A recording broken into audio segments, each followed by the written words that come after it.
ठीक है, सीधे बड़े सवाल पर आते हैं। क्या मंगल ग्रह पर कभी एलियंस रहते थे? अगर आपने नासा के सबूत छिपाने या रहस्यमयी मंगल सभ्यताओं के बारे में वो वाइड हेडलाइंस देखी है, तो तैयार हो जाओ, क्योंकि मैं इसे साइंस स्टाइल में समझाने वाला हूं। सबसे पहले बात करते हैं कि नासा को असल में क्या मिला है। इंटरनेट पर जो कुछ भी दिखाया जा रहा है, उसके बावजूद अब तक मंगल पर किसी भी एडवांस्ड एलियन सभ्यता का कोई पुख्ता सबूत नहीं मिला है। इसका मतलब है कि न कोई बिल्डिंग, न कोई औजार और न ही कोई मंगल की कॉफी मग इधर उधर पड़ी मिली है। हालांकि हमें कुछ बहुत ही दिलचस्प संकेत मिले हैं कि मंगल कभी जीवन के लिए बहुत ज्यादा फ्रेंडली जगह थी, बहुत बहुत साल पहले।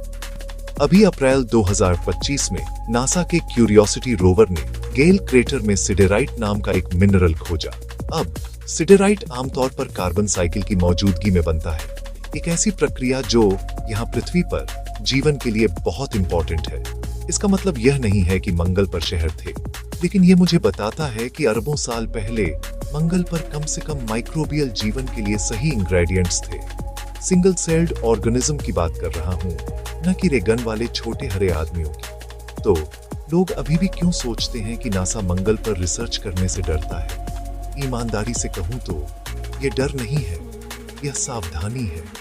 वैज्ञानिक गलती से मंगल को पृथ्वी के बैक्टीरिया से दूषित नहीं करना चाहते, या इसका उल्टा भी नहीं। इसीलिए मिशन इतने केयरफुल होते हैं और इसीलिए बड़ा मंगल सैंपल रिटर्न मिशन इतना टाइम ले रहा है।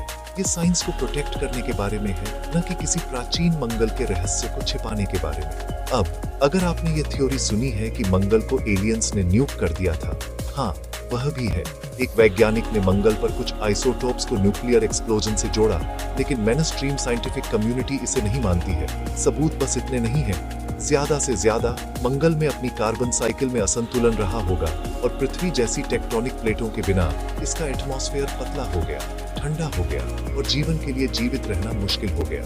लेकिन यहाँ कमाल की बात है, नासा का परसिवियरेंस रोवर अभी प्राचीन नदी डेल्टा से सैंपल इकट्ठा कर रहा है और फ्यूचर मिशन इन सैंपलों को वापस पृथ्वी पर लाने की योजना बना रहे हैं।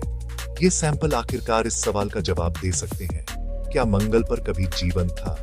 और आगे देखें तो नासा और स्पेसएक्स के मिशन मंगल पर ह्यूमन सेटलमेंट की योजना बना रहे हैं, शायद अंडरग्राउंड भी, ताकि उस रेडिएशन से बच सके। 2050 तक वहां एक असली शहर हो सकता है। तो क्या मंगल पर कभी एलियंस रहते थे?